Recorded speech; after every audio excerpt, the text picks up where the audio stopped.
All right. Well, hello, good afternoon, good Good morning, afternoon. and good evening, depending on what part of the world you're in, right?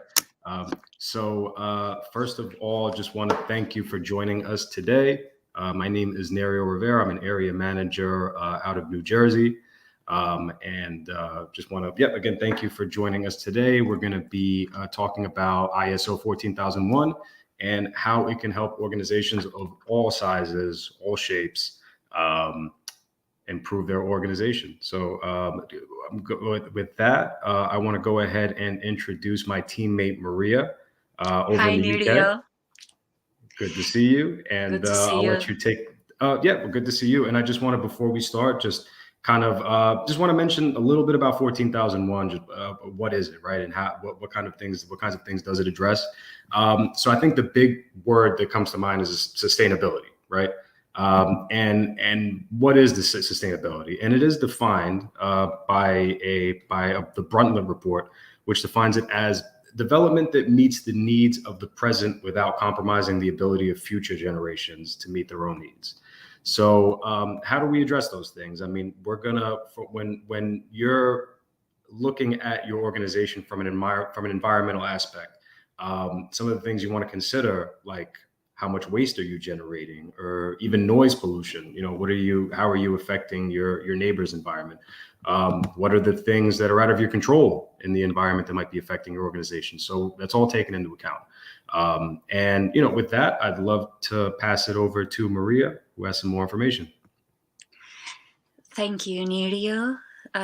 Good morning, good afternoon, good evening, everyone. As Nirio says, we work together, and I try to give him some technical support with the standards. Today we're talking environmental management, ISO 14001. This is a very interesting ISO standard. It is meant to address sustainability issues and to provide organizations with a framework to protect the environment, to respond to changing environmental conditions in balance with socio-economic needs. The standard specifies the requirements that enable an organization to achieve the intended outcomes when it comes to its environmental management system. Why environmental management systems are so important? If I may share with you some information, Neri, I hope you don't mind.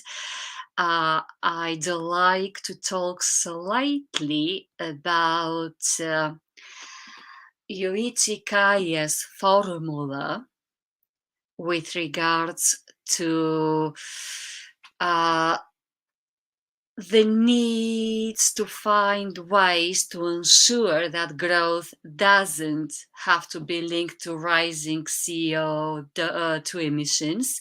And Yuichi Kaya is a Japanese energy economist who links the size of the economy, the scale of emissions, and the amount of carbon in the energy system. So, as we can see, emissions are the product of population, GDP per head, energy used per unit of GDP, and carbon emissions from that energy. So, based on what we see, it is clear that to reduce emissions, we must reduce one or more of those four factors.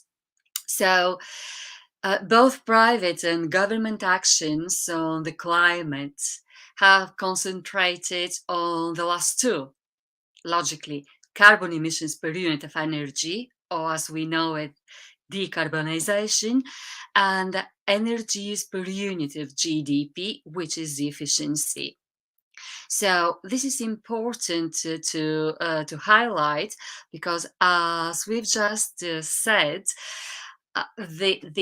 the aim of this standard is to provide us with a framework to protect the environment and to respond once again, highlighting it, to the changing environmental conditions, always in balance with the socio-economic needs.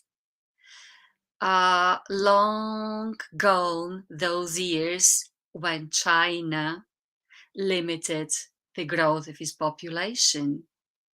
We wouldn't like either to go for reducing our economic growth.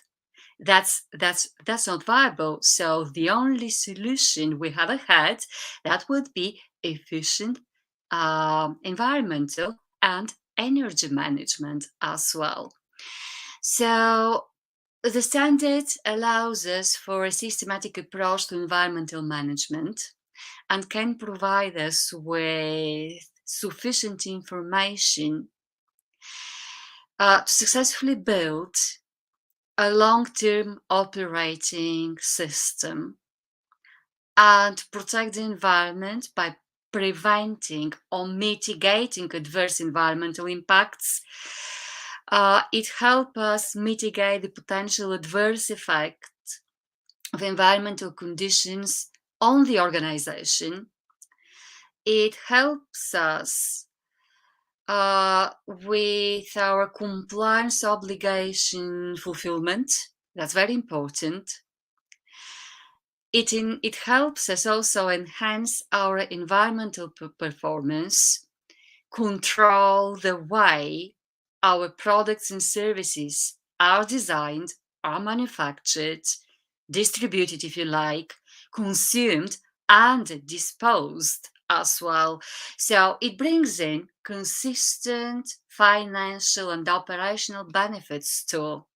So that's the main aim of this standard, helping us continually improve our environmental impact and get benefits from it.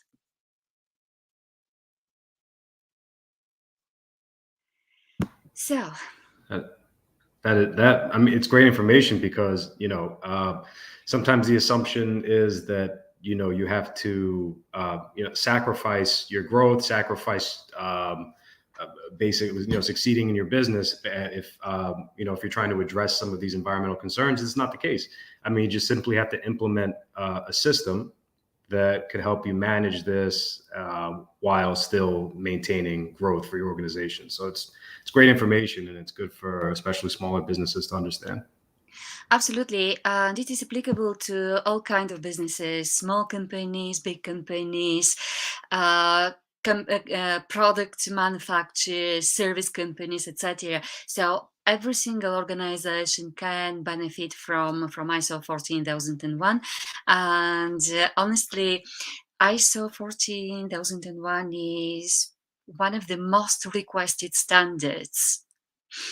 First place, always quality management, ISO 9001. But interestingly enough, ISO 14001 is among the most requested in all sectors, from manufacturing to financial services, legal compliance, etc. I listed some data, IMSM own data. Nearly, you know that I like listing data. So let's say that for the last 3 months, January, February, March this year, the overall interest in ISO 14001 in all territories worldwide is up to 24%.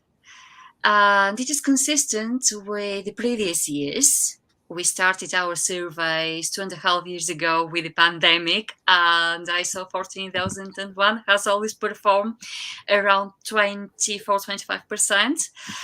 And it's also consistent on a monthly basis. So it's 23-24% on a monthly basis. I also listed our performance per country.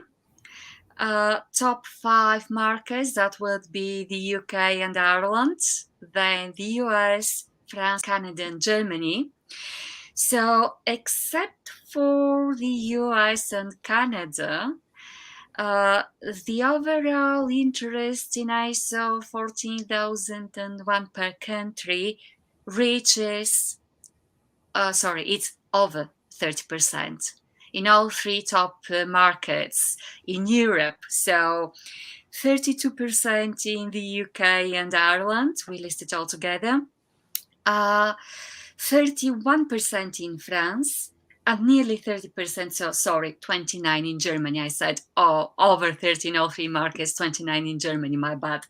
So if we compare these percentages to the US and Canada, we can see that there is room for improvement. 14% in the US and 10% in Canada. But on the other hand, the US and Canada perform very well with 27,001, which is information security. You guys are very interested in protecting your information assets. Hey, I mean, protecting intellectual property is, of course, of paramount importance. I mean, but so is obviously, managing your environmental risks. And so, just from an American perspective, which I'm happy to bring, we're all, we do have our own regulations to satisfy here, especially depending on what operations your company entails, right? You may be subject to EPA scrutiny, Environmental Protection Agency scrutiny. Rest assured that with something like 14,001, you could even look at their website on your own. They speak very positively about implementing an EMS like 14,001. So if you're concerned about what your waste output might be, and if you might be subject to EPA regulations, 14,001 is really the system to look at. It's all encompassing and would, it creates, and it allows you to demonstrate that you're making that commitment to environmental management. So it's very good that you actually bring this up. Basically, today I've been explaining, now I'm referring to another standard that would be energy efficiency 50,001. But today I've been explaining the difference between energy review and energy efficiency management system. So it's pretty much similar to what you say.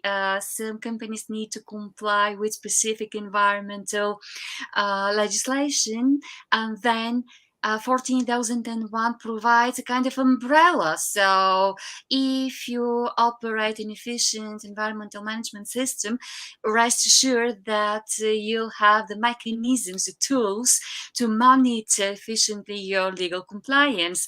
Same as in 50,001 energy efficiency, when someone asked about what's which is more efficient, doing energy reviews or having an energy efficiency management system. So exactly the same, when you carry out an energy review, you just have an image, you take an image of what you do at the moment, given in time or periods of time.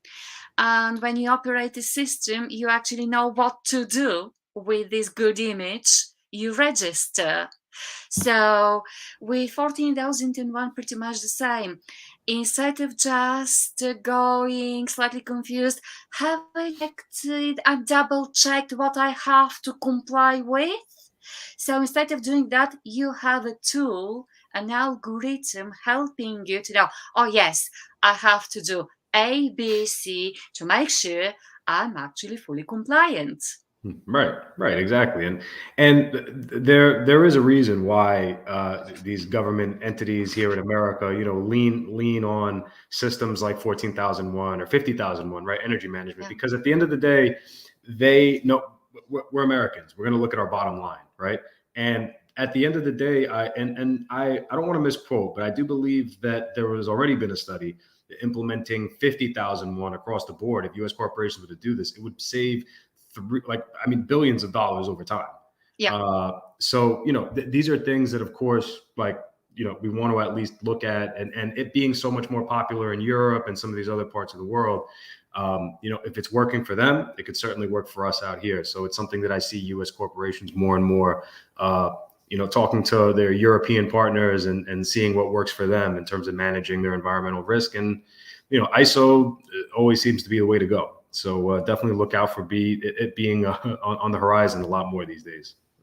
Nearly all UK companies, UK organizations have been always early adopters of standards. So there are studies indeed that confirm what you've said. Basically, ISO standards help companies, help organizations save money. So if you efficiently manage your assets, you use them longer. Right, right. So the return on your investment is much higher. Absolutely.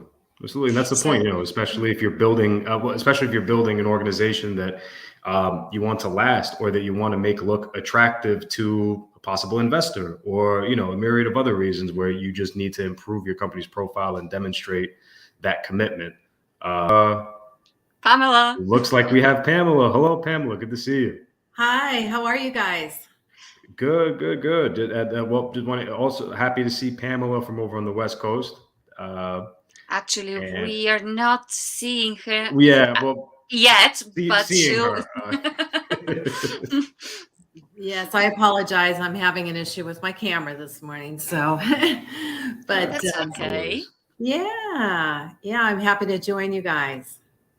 Yeah, we were just talking about the importance of 14,001, and I was trying to give the American perspective, which I'm sure you could help out being on the other coast. Absolutely. With 14,001, we have a lot of environmental concerns out here. And it is very important for an organization to be able to take the extra steps for safety with their environment, whether it be waste or with their clients, with their employees. And I don't know, Nero, if you had mentioned about having decreased premium costs with workers' comp insurance yet. No, but that's certainly something I'd like to bring up. We did touch on cost savings, so we could piggyback on that with this. That's a great point.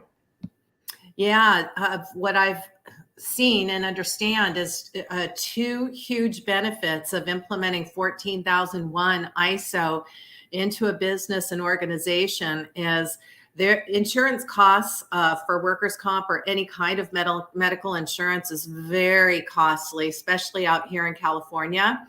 But if somebody does implement and get the certification of 14,001 with IMSM, those premium costs go down with workers' comp insurance dramatically because of the fact that they're taking safe steps and measures for safety at the highest international level that's recognized as such, along with being able to have less costly fines with OSHA. And my understanding is instead of them being fined the full amount, as if somebody that did not have ISO certification for 14,001, they will only be charged a third of what somebody that is not certified for that. I mean, that's interesting. And I've seen a few different articles and case studies of how it affects, how ISO and the insurance industry really overlap to complement each other. Because like you said, like 14,001, if you're demonstrating a commitment to the environment and you're looking at something, like you said, like for healthcare costs, right? Which in New Jersey, I mean, forget about it. Same thing as far as the high costs. That's going to be taken into account. You're managing the risk to your employees, right? So you're avoiding if you're managing your day-to-day operations and taking the environment into account, you're taking your employees' health into account at the same time. So I mean, that's something that I would think, of course, is gonna resonate positively with health insurance. Absolutely. And even the savings that they would have on one of those fines from OSHA, or the savings of 6 months of insurance premiums, that pays for the cost of their complete implementation and certification for ISO 14,001. It's paid for by their savings. And then also, Nero, as we discussed a couple days ago as well, that R&D, research and development tax credits here in the United States, it actually allows them to have a dollar for dollar tax write-off. So if they spend X amount of money on the ISO certification and implementation, that exact dollar amount they get to write off against their income for their business for that business year. So in essence, it costs an organization and a company nothing because of the tax write-off to implement and certify with IMSM. Absolutely, and it's applicable to nearly all ISO standards. We have 45,001 occupational health and safety is one of those standards that help out organizations in exactly the same terms. And 27,001 information security, it is proof, it offers evidence that the organization effectively and efficiently working towards best standards worldwide. So it protects you guys from further fines and economic sanctions. Exactly. Yeah. I mean, and that's why insurance and ISO go hand in hand. And Pamela, I know we've talked about it.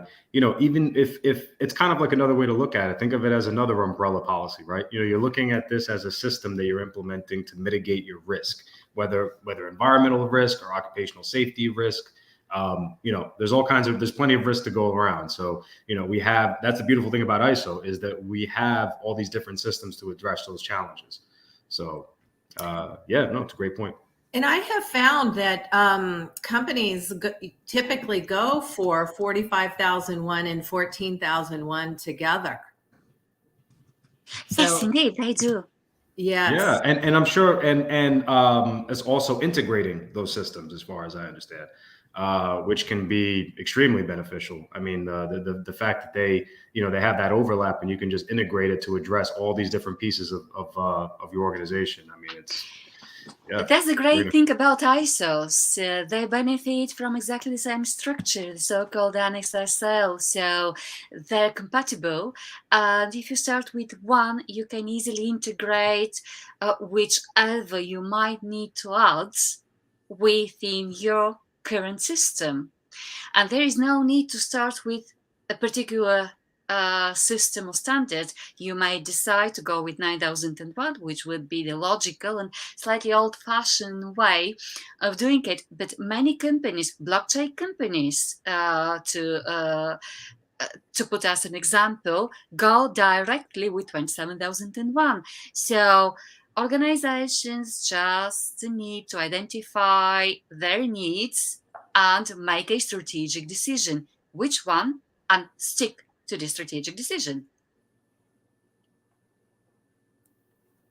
So, shall we? I've seen several questions on our screens. Who needs an ISO 14001? Okay. Let's talk first about implementation and then certification. We may need to either implement or certify, maybe both. So there are two aspects. Organizations that would like to improve their environmental operations do need to think about implementation. On top of that, if you operate locally, nationally, globally, both public and private spheres, if you are on any economic industrial sector, you need to implement ISO 14001 and get it certified if you'd like to A, improve your environmental impact, as we say, and B, get financial benefits from it. Directly, insurance, better return on your investments with regards to your assets, or elevating your image. So ISO standards are worldwide known standards. They've been with us for decades now, and these are the best practices ever created in our world. Next question, please. Wait, Near wait, you, wait. Pamela. Yeah, 1 second. I wanted to touch on that question. Anybody who does government contracting, provides a government contract work or service, if they have 14,001, 45,001, and 9,001 in place, those three ISOs, they can actually experience getting more contracts through the government when they do their bidding. And it has to do with their E-MOD, E-M as in Mary, O-D as in David rating. So that stands for Experienced Modification Rating, and it also coincides with the NCCI, which is the National Council on Compensation Insurance. So if they have a higher rating in that category for E-MOD, if they have a higher E-MOD rating, they are more likely to get the contract when they're bidding against other service or product providers than somebody that has a lower E-MOD rating. That's very, very important, because if they gain one contract from a bid that did not go to their competitors because they have these ISO certifications on their website and on their documentation, it more than pays. It more than pays for the services that IMSM provides for implementation and certification. Absolutely. It's very important to say it, because many companies do not realize it. Here in Europe, for instance, if you don't have the certification, and those certifications are required on public or private tenders, you are efficiently prevented from bidding. Yes. You can't access it. Correct. Yeah, that's good. So who knows, that basically you're just losing out on business again, not having these standards implemented. And also, Harvard studies have proven for every $1 that you spend in this category of ISO certifications, you will see a minimum of a $6 to $16 return on investment to that $1 that you spend in certifications with ISO. So it definitely makes dollars and cents. And I always tell somebody that I'm talking to, a prospect or somebody who's considering ISO certification with IMSM, that having these certifications on your website definitely level you up against your competition. So if you have two competitors to choose from, and one that is taking the utmost internationally recognized steps for safety for your employees, for your product, for everything, versus somebody that's not, who are you going to go with? Absolutely. I think that we'll have shortly. Here it is, our next question. What are the benefits of having ISO 14001? Okay, we can say that there are benefits of having a formal environmental management system implemented. That's one part of the question. And companies may also benefit from getting it certified. So an efficient environmental management system would improve your environmental performance. So this includes high conformance with legislative and regulatory requirements.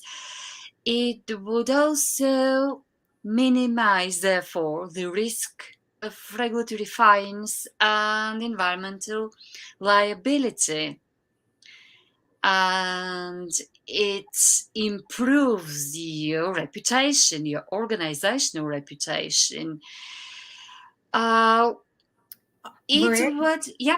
I was going to say, if I could add on to that, I have a very, very large international manufacturer who has done the ISO certification 14001 and also 45001. But the reason why they went with 14,001 certification and implementation is because when they're manufacturing their products, they have, with the implementation of 14,001, they do not have a lot of scrap on the floor while they're making their leather goods. And therefore, their employees are less likely to trip and fall over the scrap. You could literally eat off their floor. It's so clean. No strings, no scrap. And that's one of the things that 14,000 will do for a manufacturer, is actually make it such a clean environment that it's quite impressive when you go into such a large manufacturer and they don't have a bunch of scrap on the floor, knowing their production level in an hour and in a day, in a week, a month, and a year, what they actually manufacture with the numbers that they do. So for cleanliness, and when we're talking about environmental safety, just to be able to understand the environment in which one works in, it could be very hazardous. Absolutely, yes, indeed, Pamela. And when organizations operate internationally, it's very important for them to comply with different registrations and certifications. ISO 14001 offers an umbrella that allows those organizations to get certified to that particular standard without requirements or any further or different registrations in each international location. Yes. And that's a good factor. That's a good factor. Yes, indeed. So, as we've said, when you get certified, we add additional assurance to our legal and regulatory compliance. We elevate our reputation. You've said it, Pamela. You are on equal terms with the big boys. Yes. You may not be a sizable company, but because you are ISO compliant, you actually bid on the same tenders and you are considered as a Yes. potential provider. Absolutely. And another thing that 14,001 does for an organization is it puts every employee on the same level of understanding the importance of keeping a clean environment and every single one of the clauses of the standard of 14,001. So it gets everybody on the same page of the understanding of why they need to do their job a certain way and maybe a different way than they have done it in the past. Good point, Pamela. Awareness is essential in ISO standards, and it is as well in 14,001. And I see that we have quite a related to our point question about training. So yes, we do provide training. We provide internal auditor training. You're very welcome to talk to our marketing team on marketing@imsm.com. So guys, please rest assured that we deliver training to the highest standards, and you're invited to join us to learn more about ISO 14001 management systems and how to implement and audit your own systems.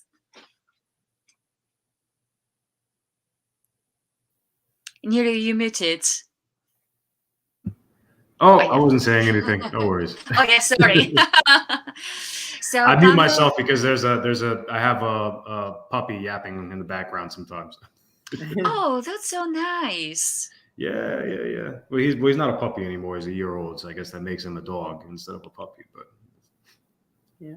Well, one of the things, guys, that I really like about 14,001 is absolutely any company that provides a product or service can use 14,001. And that goes through high-level construction companies, whether they're doing residential or commercial business, all the way down to a company that is making something with scrap metal of maybe 4 employees. And that, well, and I'll just to touch on it. And as far as examples, I could tell you that in New Jersey, a really large emerging market is the cannabis industry, and 14,001 is incredibly popular, among the cultivators and people working in the industry, because it's, it's the kind of like some of what you touched on, Pam, but it's demonstrating that you have a system in place, to address some of the different waste and a lot of the concerns that surround the cannabis industry to begin with, right? So 14,001 has become like incredibly popular. Yeah, So I have a couple of companies that I've been talking to already. Yeah. This is very important because certifications go, that's a very peculiar thing about 14,001. Certifications are specific to each side. So if you have different manufacturing operating sites, each of them gets certified independently, therefore considering the applicable regulation. That's very, very important and very good with 14,001.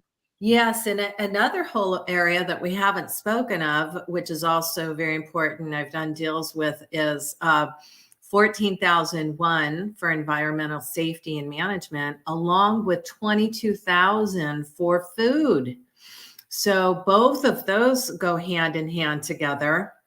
And I know specific manufacturers that I've worked with of all types of different food. Their customers and their clients that would distribute or buy in large quantity their food to sell in their grocery stores or whatnot, that they would not do business with a food manufacturer unless they had both of those ISOs in place. And what that does is ensures that, let's say a grocery store buys from a manufacturer of whether it be a meat or a fish or let's say a bread type product, that what that grocery store buying from that manufacturer, that the grocery store's customers will not get sick from that product. It would be highly unlikely by having 22,000 ISO and 14,001 ISO together in place that somebody would be getting sick from their food because it was contaminated, tainted, or not properly handled. Yeah, indeed. Organizations have duty of care. So ISO standards, to wrap it up, ISO standards help organization fulfill their obligation with regards to duty of care. Absolutely. Okay, guys, do we have any other topics around 14,001 to discuss? Or we may decide to wrap it up. We've extended quite a lot today. Normally we last for 30 minutes on a topic. Yeah. Hope we haven't bored anyone. No, go ahead, Nero. Well, I was just going to say 14,001. There's a lot to talk about, and it touches on other ISO standards too. So it's kind of I'm sure even on the next session we'll probably touch on it at some point. So sure. Absolutely, and you've mentioned the next session we have a 27,001 workshop on Thursday. So you're very welcome to join us. We'll be talking information security on Thursday, which is one of the most requested standards in the US and Canada. So Don't miss it out. Join us. It's going to be fun. 100%. One last thing that I would just say about IMSM is the reason why an organization and company would want to have IMSM perform and their implementation and certification is because we have been the experts in quality since the year 1919. If that doesn't make this company an expert in what we do, I don't know what does. So if you want to go with a firm, an international firm like IMSM, to do your certification and implementation, just contact us or go to our website, imsm.com. Absolutely. And if you guys follow us on social media, you'll get information on the latest we publish, and we publish on a daily basis thanks to marketing. So you'll be on top of the newest trends in ISO on a daily basis as well. Shall we ask marketing to take over and wrap it up for us? Absolutely. good. Thank you, Nerio. Thank you, Pamela. Thank you, everyone. Thank you. Thank you, Maria.